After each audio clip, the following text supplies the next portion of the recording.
This is going to be about a 30-minute video on how to replace the spark plugs in this GMC Acadia. It's a 2017, and I'm not an expert at this, and so all this is really just the information. It's not, I tried to piece it all together so that it looked pretty good, and so it's the first time I've done this repair, so you're going to get to see me do it firsthand. So anyway, hopefully it'll be helpful to you guys, and you can watch it and see what you think. Thanks. Okay, today we're going to replace the spark plugs in this 2017 GMC Acadia, and I'll see how good my video does,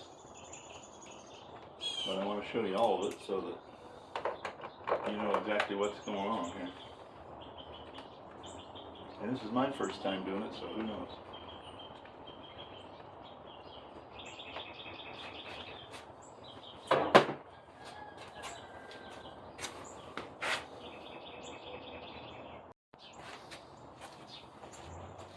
Well, I'll say, if you've never had one of these, this is awesome. It's a Klein Tools socket set, and I mean they're all on there, all different sizes, kind of for HVAC, but it works for everything. And you have the right socket all the time for the small stuff.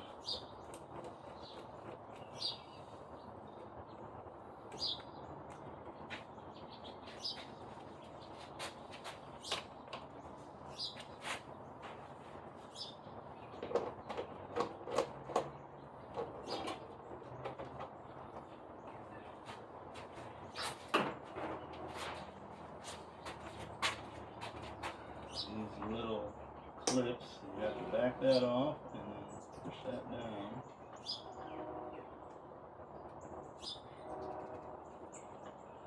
To release it.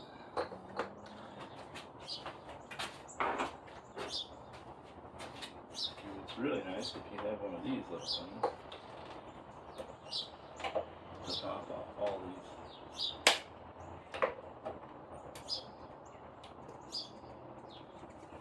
little plastic retainers.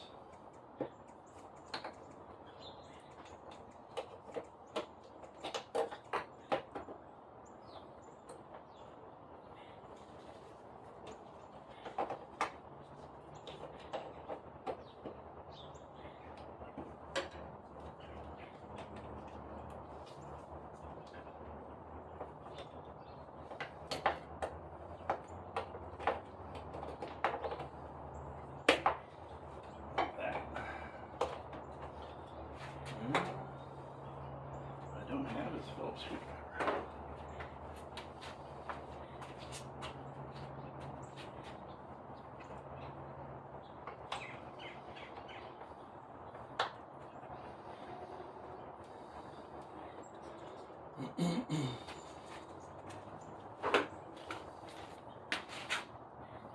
And one of the problems I ran into is this air box has a screw clear down there. See, there's the air box. I got out these screws, and I got out the screw back there, and then I find this one that is, come on, focus.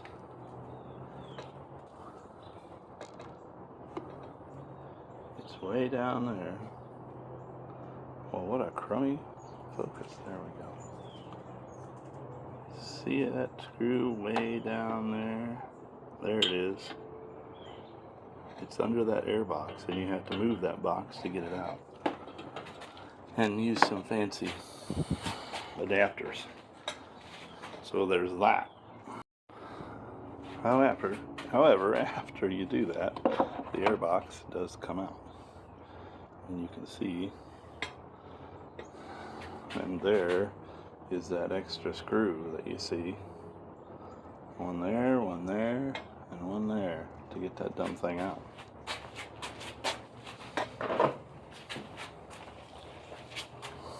Now at least we're getting down to where we can see things that we're going to have to work on. Okay, so now I've loosened up this screw and this clamp, and the air box is out, and that's loose. And this back here, am I looking right? This back here is only just a rubber grommet that fits in there along with the one on the other side. And once you get this mess off, which is stuck sometimes, it's kind of a pain, then you can take this whole mess up off of there. And there it is. A lot of fooling around to go through for an air inlet, but now we're getting down to this. Intake manifold bolts, and there. There's also a fuel rail back here that's hooked on with these bolts right here, this one and this one. You can see that. They're going to have to come off. All these connectors are going to have to come off that hold the intake, or that are connected to the intake. This line comes off, which this line is, these are easy to take off. You just have to push this little clip, this little white clip, and then you can slide it off. Not bad. So anyway, we're going to go on. Okay, so the intake manifold is loose, but it wouldn't quite come off. So don't forget this one bolt. It's down here. Once you take those 8 loose there, which these guys are loose, you got to remember to take that one out, and that'll get you loose. So this manifold's off of here, and you know, the manifold doesn't look anything like an intake manifold that I'm ever used to looking at, let me tell you. Yeah, I guess that's what it is, but it's all plastic. And a lot of the electrical protector harnesses are cracked and old, and they break and fall off, and so I guess, you know, this thing's got 160,000 miles on it, but still, this stuff isn't very good.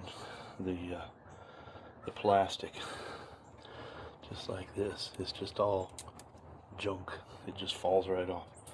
Now, anyway, see all the crap that's in this intake here that I'm going to have to clean out. You've got to be careful. You don't want all that crap going down in there. So I'm going to do that, and then it's time to rip these plastic, paper, rubber covers off of here and see if I can find some spark plugs. Okay, I got the intake manifold off. Everything's loose. I took a sweeper and swept out all of the debris and stuff that was in there that might fall into those ports, and I sucked out of the ports, and I put in some paper towel to keep anything from falling in there. Now it's time to pull off these rubber insulator things or whatever and get down to the spark plugs. Okay, and on these spark plug wires, they tell you, I don't know, I've seen 50 different ways to say how to do it, but this little red clip you slide back without breaking it, and then I stick a screwdriver right here because there's a little thing that you have to raise. If I can do this without dropping my phone, you have to raise this up, and it's real easy to get in there. Trying to do it so you can see it, and pull it right off. And you know, otherwise you just screw with it, and it's that little thing is right in there that you have to raise, and after the red lock is moved back, you can get in there and just raise that up to pull it off there. Otherwise it's a pain in the ass. Okay, there's a lot of crap to do to take this cover off, because you got to pull these clips for this harness and everything, and it's a pain in the ass. I've already got the plugs disconnected, and I'm just going to flip this thing back and catch it around the oil fill because it's just flexible. And there's the spark plugs, and that's where I'm going. I'm going to get them out, and I'm going to leave this thing like this, because otherwise you got to screw around with a bunch of stuff that you're just going to have to put back, so I'm not doing that. Well, the next thing is, unless you have, or if you don't have one of those big old long extended spark plug sockets, you're not going to get down in there to get them. I had a regular deep well socket, and I thought, oh, that'll work. Well, you're going to have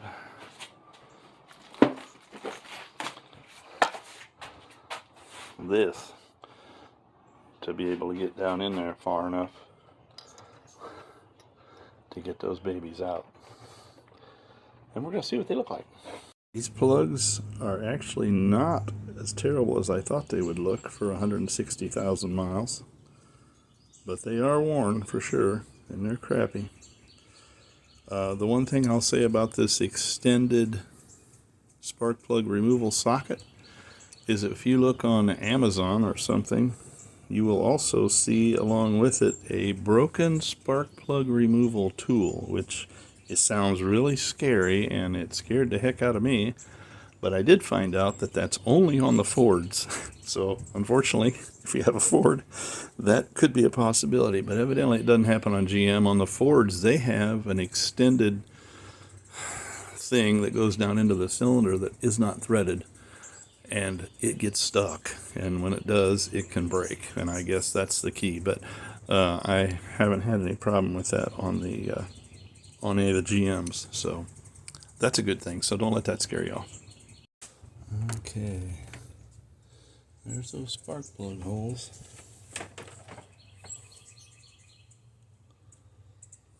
They're pretty clean inside. I blew them out with air. But still, it's looking good. And like I said, this rubber thing, I just moved it out of the way. I'm not going to take it all the way off. Well, I'll tell you, they say that this bank is a lot easier to replace the spark plugs because it's not underneath the intake manifold, but I'm telling you, it's more of a pain in the neck because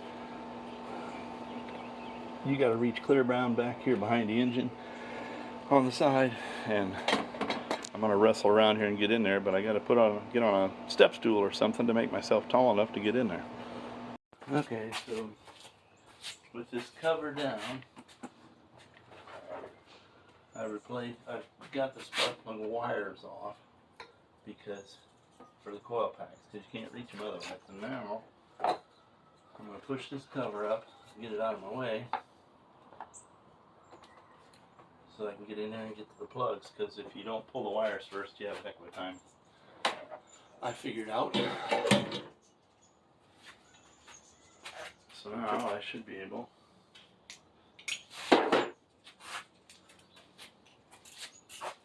to get these coil packs loose.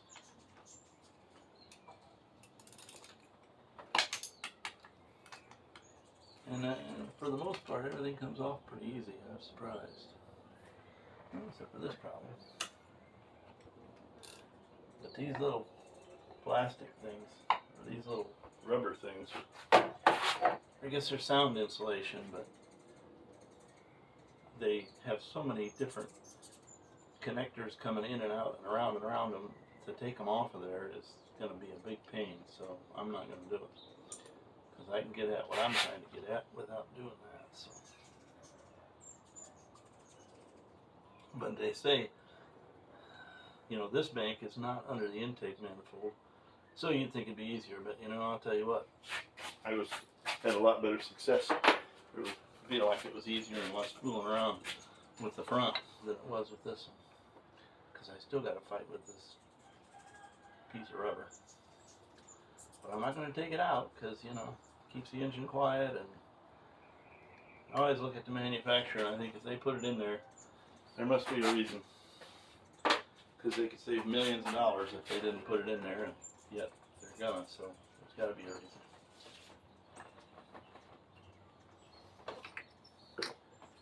There's one.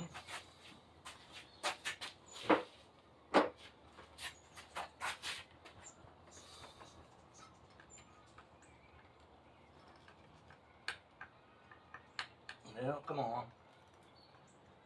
Always has to be one. Jeez.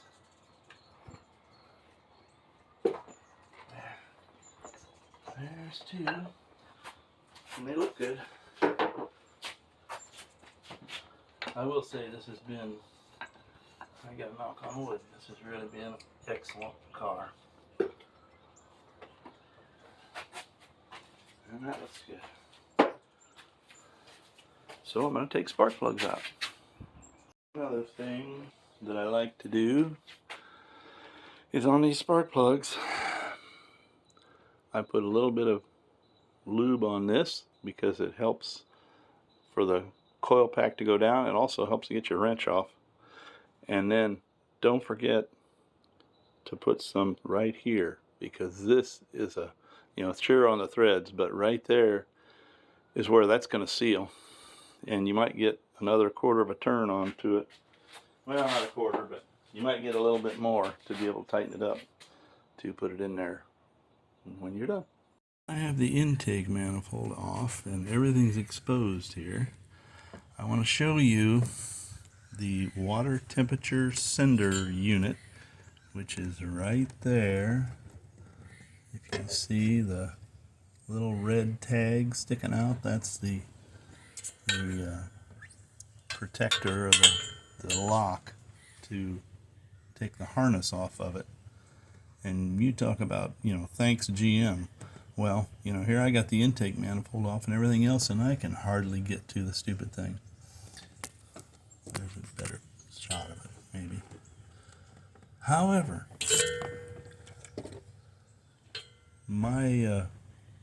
this vehicle did the old P002 or whatever it is, and the fan took off on high speed. Power steering didn't work very well. All this and that, and the engine temperature gauge went clear to zero. It didn't know what the heck was going on. So I went and bought a gauge or a sender because I thought, better get it. And lo and behold, all of a sudden, the next couple days later, the thing fixed itself and everything was fine. So what I found was there's a harness connector back here that hooks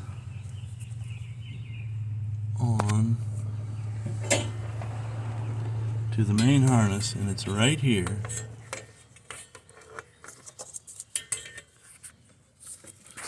Right there, if you can see, there.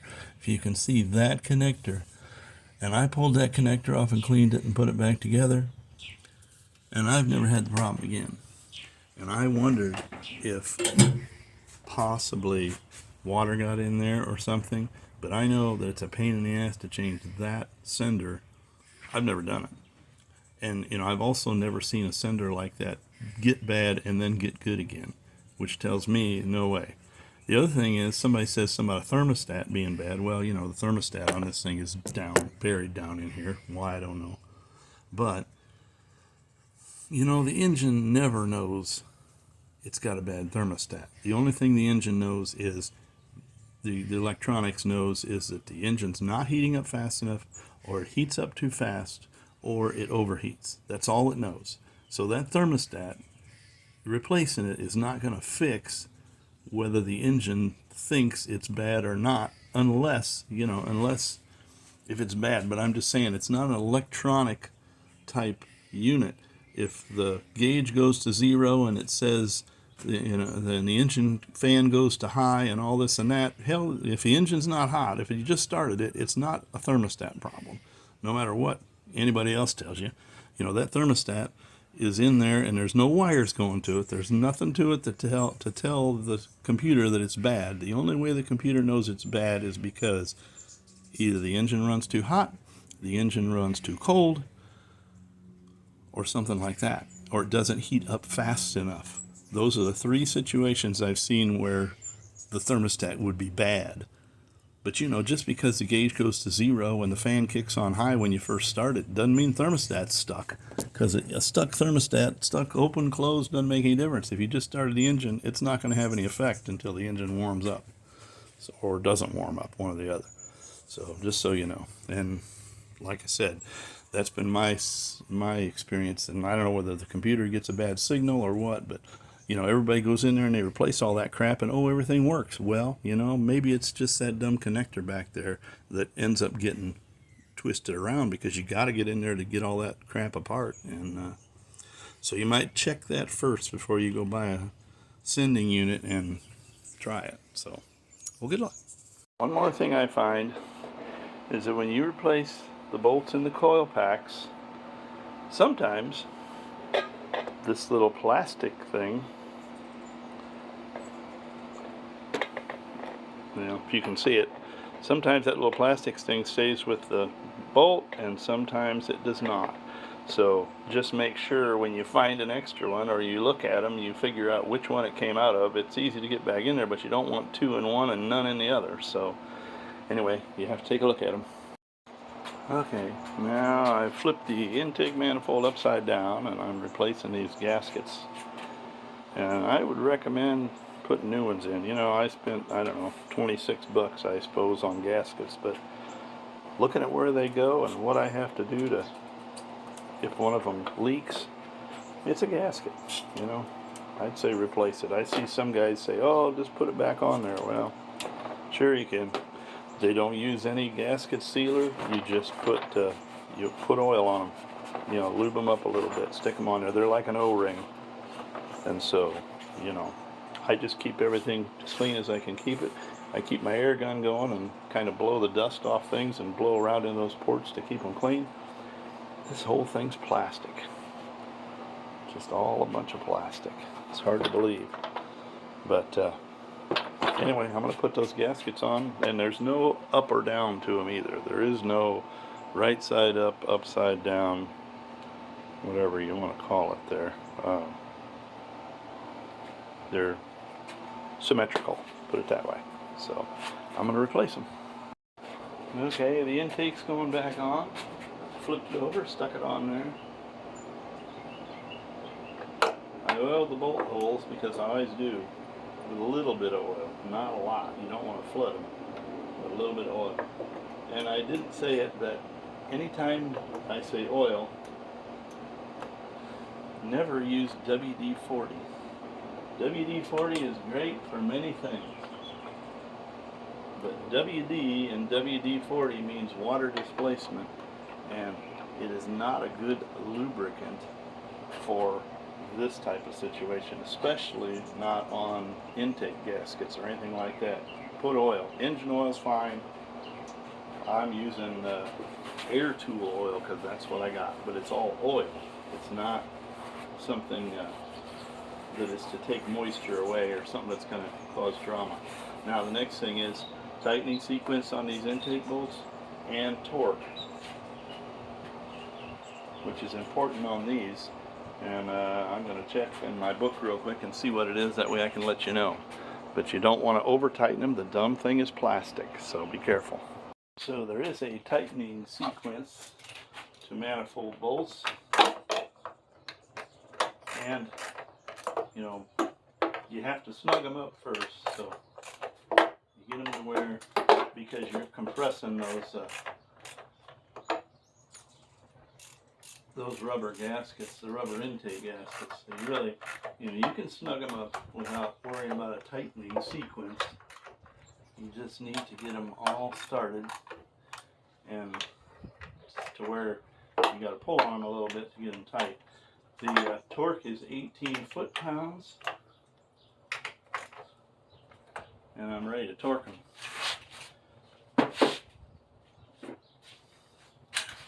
And you can tell how old I am by this torque wrench. It's a snap-on and works really well. You know, they're still accurate, but you set it for 0 or set it for 18 pounds, and when it gets to 0, you can do it either way. And I'm going to go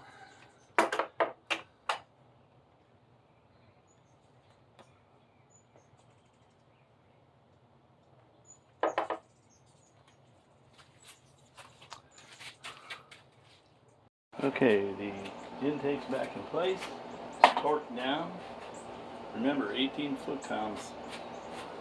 is what the spec is. And I actually stopped at 12 because you know what? It's plastic. And I am not going to go fracturing some piece of plastic. It seemed tight enough to me. But intake's on. Don't forget about hooking your connectors back up. And this one, I broke the little red clip on. It still snaps in place, and you still have to release it. I think the little red clip is kind of an extra thing, which is good, but I don't have it anymore. So then, this extra piece of the intake is going to go on. And I'm going to put a little bit of oil. I think you probably think I'm crazy, but I want to make sure that things are lubed up so that they slide together easy.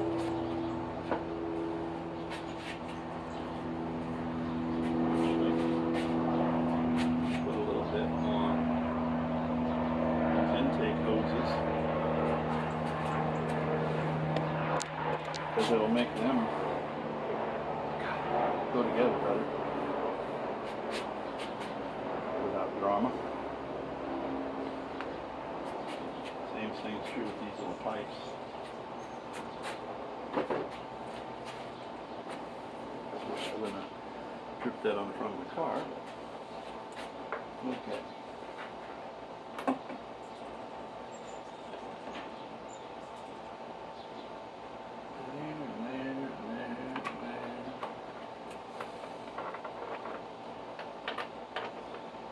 Yeah, that oil makes things go a lot easier.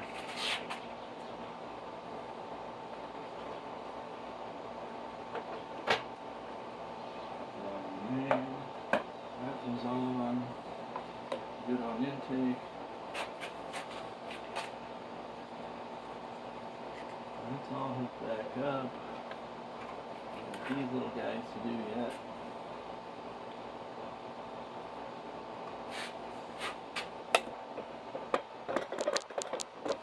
Hopefully you can see all this. That one. And this one. That guy. Make sure they snap in place.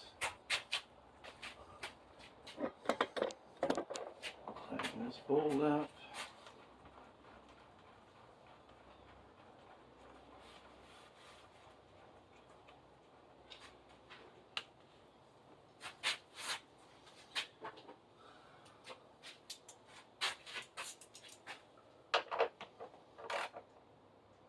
Snug.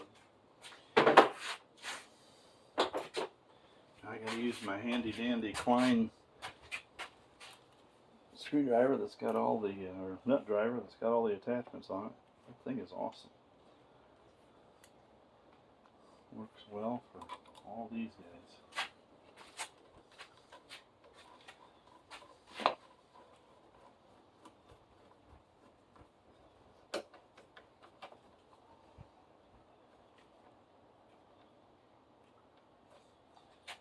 Yeah, I got one back here.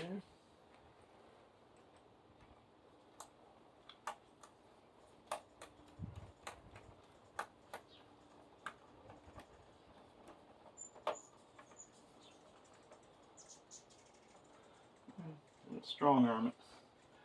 You know, if you're a guy who doesn't know his own strength, you need to use torque wrench or something because you can really over tighten things if you're not careful. And I'm going to clean off the air box and then I'm ready to put that thing on. We got this extra plug here. Got to go somewhere. Oh yeah.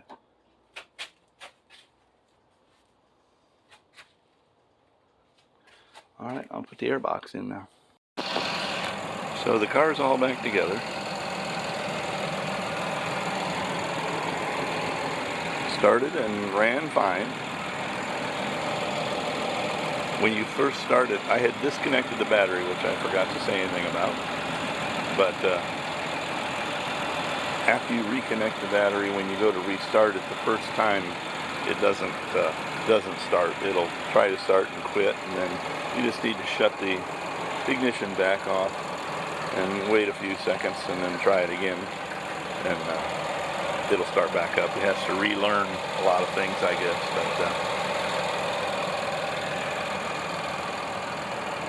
But other than that, it's running fine, and it is smooth, and I don't feel that hesitation anymore going up hills and that, where it used to be kind of, I felt like it was missing a little bit and that. So other than that, it's all back together, and we're all set.